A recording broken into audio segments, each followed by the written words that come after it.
Good to be back with you for another day of Bible study as we are continuing on through the journey study through the Gospel of Mark. My name is Kevin Young. I have the privilege of serving at Christ's Table as lead clergy. If you'd like to know more about Christ's Table, who we are, what we do, how we minister, and spend time among those who are in the disconnected, disillusioned, or just plain gone camp of spiritual followers of Jesus who are frustrated with the church, or maybe just disconnected where they are from a church, then you can visit the URL that is right up there, www.christstable.today. And many people who are plugged into a local church community that they enjoy and appreciate and is life-giving to you still use us as a secondary discipleship resource, and we appreciate that too. That's not a problem. Now, if you'd like to join us on this journey through the Gospel of Mark, then the URL that is right there, go.christstable.today/journey. So we're going to find all the information for the study. There is a list of all of the day's readings that you can participate with us. Don't try to go back and catch up. Just start where we are. If you've fallen off wagon, that's okay. Just pick up where we are. It's okay. And there's also a study guide there, PDF, absolutely free, no email needed. You can download that. We like to give away as many resources as we can. In fact, we essentially give away everything. If you ask, we will give it to you. But we do encourage you, if you are able to financially support us, and if you find this study and all of our work helpful to you, we only do this because of those who, with their generosity, help us out. So on that page, go.christstable.today right there, journey, you can get a box that has all of the resources for this study, not just a PDF. You'll get a printed version of the PDF, other helpful things to help you journey through the Gospel of Mark. And we would love to have you participate and partner with us if you are able to. Now, this study, as I say each and every time at the beginning, is really out of the ordinary for any of the Bible studies that we've ever done. And for many of you, this is a very different way of doing a Bible study as well. And I kind of want to hear, if you're participating along with us, how it's going, what you're thinking, how it compares to other Bible studies. For some people, this is going to be life-giving. It's going to be a breath of fresh air. For other people, you're just going to be waiting until we can get back to the old way of doing Bible study. Lectio Divina is an opportunity for us to contemplate and allow God to speak directly to us in a different way than is traditionally done in Bible studies. If you'd like to know more about how to actually do this kind of Bible study, you can Google that word that is right up there, Lectio Divina, or at that PDF that you can download at go.christstable.today/journey. That will walk you every day through Lectio Divina and will help you understand how you can spend time in contemplation of the text, which for many of us is a very different way of doing Bible study. So in today's study, day 9, we are now finally into Mark chapter 7, and the entirety of our reading today, verses 1 through 23 in Mark chapter 7, is kind of taken up with this extended story about Jesus and an interaction with the Pharisees and the religious leaders of law. Now, these interactions happen all of the time in the Gospels, and it's very difficult, honestly, for us to understand 2,000 years later. And also, there's an extreme divide theologically and practically in the way we as Christians understand and the way Jewish people, especially first century Jewish people, would have understood these interactions. So sometimes there is a lot of really bad interpretation that goes into these kinds of interactions between Jesus and the Pharisees and the religious leaders. They're not always positive, but that doesn't mean that the relationship is always what we think that it is. So we want to be cautious. I'm not an expert when it comes to first century Judaism in regards especially to Pharisees and the religious leaders and the Sanhedrin and those things. But we don't necessarily need to know any of those things in order to simply contemplate what stands out to us from the text. And so why don't we just kind of jump in, and I'll show you some things that stood out to me, and maybe you will find other things as you do the reading today that stand out to you as catching your attention and being just this opportunity for God to maybe speak something directly to you that is not necessarily the same thing that God speaks directly to me about the text. And that's not only okay, that's probably actually preferable, right? You want it to be personalized for you. So one day, some Pharisees and the religious teachers of the law arrived from Jerusalem to see Jesus. And they noticed that some of the disciples failed to follow the Jewish ritual of hand washing before eating. And I want to pause there because this just right out of the gate kind of stopped me. And I hung on that final phrase there in verse 2. And I found myself just kind of wondering what was going on in the heart and in the mind that caused that. Did the Pharisees and teachers of the religious law arrive looking for something that they didn't like in Jesus? Did they arrive really wanting to like Jesus, to hear something good, to see what was going on here, and then they were kind of caught off guard and surprised by the direction that it took? We've all, I think, probably attended a church, or maybe you've attended some sort of an evangelistic crusade, or a tent meeting, or you've gone to hear a speaker. Now, these are all religious things, but you were expecting to like it, and you showed up and you did because you had this preconceived notion that you were going to like it, and so you overlooked a lot of things. Or sometimes maybe you showed up at a church of a friend, or a crusade, or to listen to somebody speak whom you were invited to speak, and you were expecting to enjoy it and appreciate it, so you spent the time doing it, and then you were kind of caught off guard. You were surprised by what was taught, what happened there, and it didn't hit in a positive place inside of you.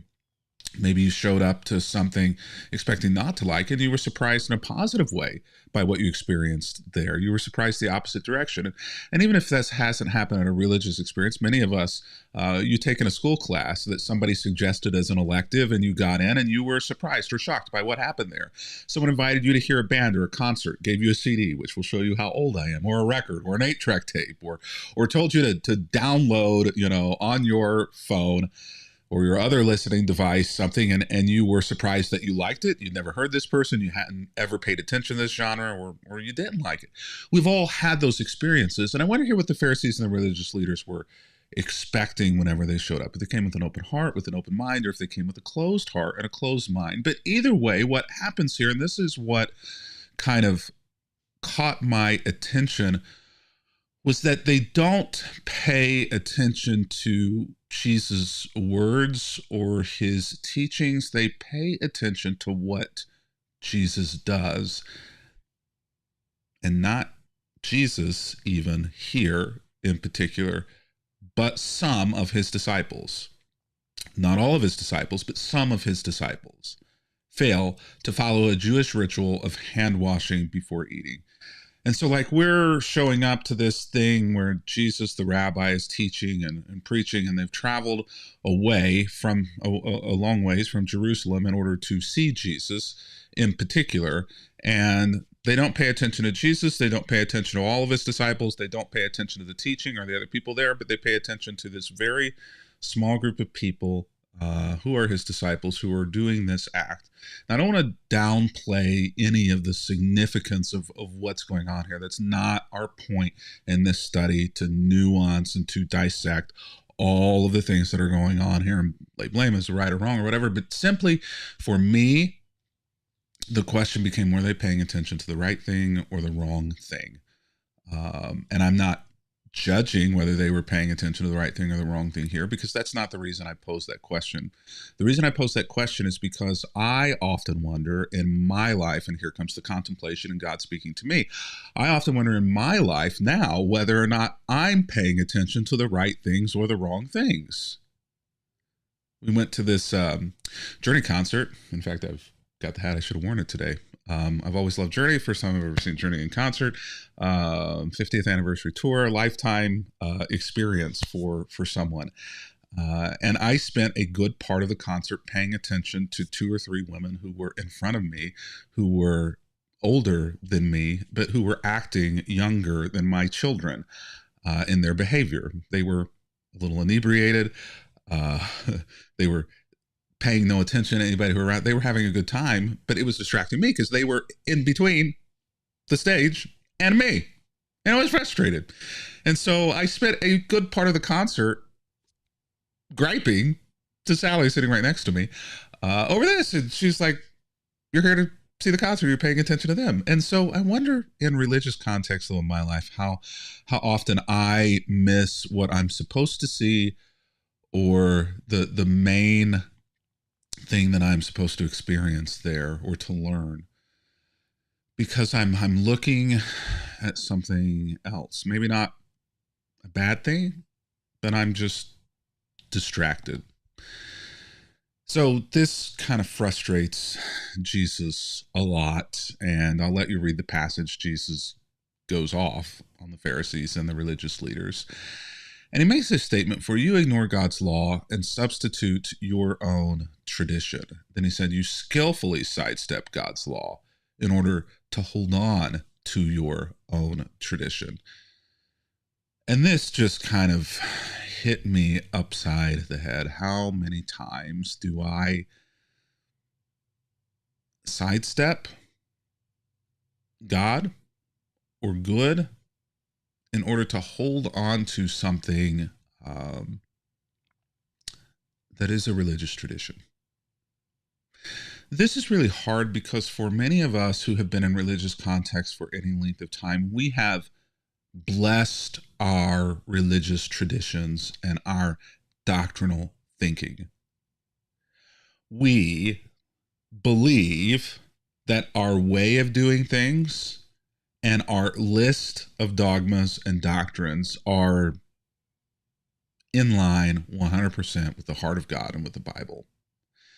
We come, all of us, from long religious traditions who have worked hard in the text of Scripture to support our dogmas and our doctrines. So they're all defensible. All of the ways in which we do and live and practice our faith and all of the things that we believe are defensible through specific Bible verses. And yet there are people out there who follow God with just as much spiritual maturity as I do and you do, who are 180 degrees opposite on the way they practice. They don't baptize the way you do. They don't take communion the way you do. They don't think of sexual identity the way that you do. They don't think of election versus free will the way you do. They don't think of women in ministry the way you do.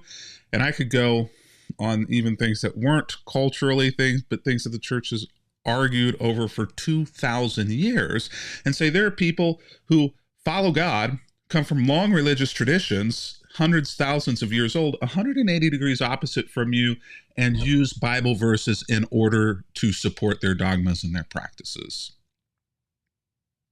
We all have our religious traditions, practices, beliefs, and we all oftentimes ignore God and substitute those traditions in whenever there is conflict.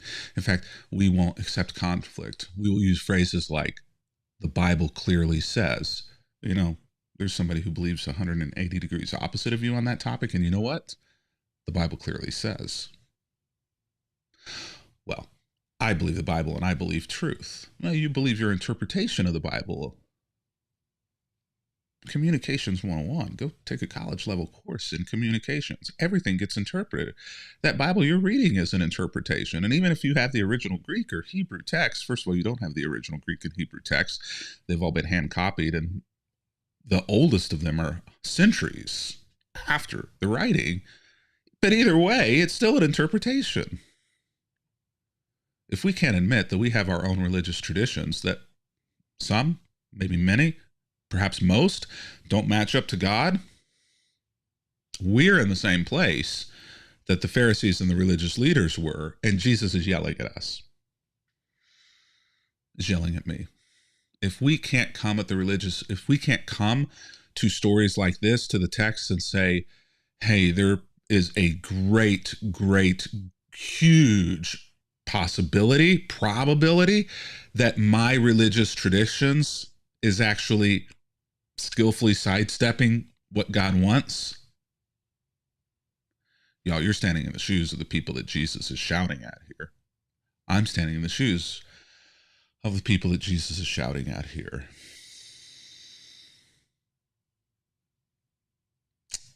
Religious practice and tradition is important. Doctrine and dogma are important. sometimes, many times, they get in the way of God. And it's very hard, unfortunately, for many of us to hear, even me. I want to be right. I don't want to think that something that I do or practice or believe could be against God. Neither did the Pharisees and the religious leaders. That's why Jesus' words, I'm certain, were as hard to hear for them as they are for me. And yet, if I don't hold loosely to those things, then I'm standing in their shoes. So Jesus goes on, and his disciples, begin to pay attention to what's going on here. And Jesus really wants everyone to hear this. So Jesus then calls everyone in the crowd to come and hear him. He says, all of you listen and try to understand this. It's not what goes into your body that defiles you. You are defiled by what comes from your heart. Now, this is on the basis of the fact that the clean hands, the ritual and religious thing, were to make sure that they only put clean things in their body so that they would not become unclean, ceremonially or otherwise unclean. But Jesus says, y'all, you're defiled by what comes from your heart. And I paused here as I was contemplating this, and I began to think through all of the ways in which I think today I look at other people and I see things that in my mind make them dirty in God's eyes. They make me dirty in God's eyes. And Jesus says, what's coming from their heart? There are many people who practice in ways that are opposite and maybe even that I oppose. There are many people who live in ways that are very different and, from my estimation, wrong in the way that they live. There are many people who vote opposite, and I want to look at these people many times who are acting this way, voting this way, believing this way, worshiping this way, and I want to say, you're far from God, or you're not a Christian. You're dirty. You're defiled. You are not closer to perfection. You're further away from perfection and cleanliness in your heart. But Jesus says, no. It's what's in the heart and what comes out of it. In fact, a little later in this passage, he gives you a list of some things that come from the heart. And all too often, I fear that many times I ignore people's hearts and judge things that are on the outside, that come from their thinking, that come from their behavior rather than from their hearts. And that's wrong. There are a lot of people in my theological camp who practice and believe in a way that to me seems right and cleanly, but whose hearts are dark and dirty. Jesus has something to say about that. As much as he has to say about somebody who practices opposite of me, votes opposite of me, believes opposite from me, worships opposite from me, 180 degrees, maybe even diametrically opposed to my thinking. And yet their hearts are clean and not defiled. I have to wrestle with that. And Jesus wanted his hearers in this moment to wrestle with that as well. So I find it interesting that as Jesus has gone through all of this, one of the last things that happens here is Jesus eventually goes into a house to get away from a crowd. And we talked about this a little in the past, but to me, this hit me again, and I began to contemplate it again, that Jesus has this, for lack of a better word, altercation between the Pharisees and the religious leaders. And there's some pushback, and it is heated between these Jesus and between this group of individuals. And Jesus calls the crowd together and kind of doubles down and says, I need you to pay attention to the reason why this conversation is heated. It's not about the ceremonial cleanliness or uncleanliness. It is about what it leads to in the way that we treat and see other people. And then Jesus, after all of this happens, says, you know what? I got to get away from y'all. I got to spend some time alone. I love that. It says something about our need, about my need to disconnect in order to reconnect. And for me, that was perhaps the greatest thing in contemplating this passage today, was the need for me to disconnect in order to reconnect.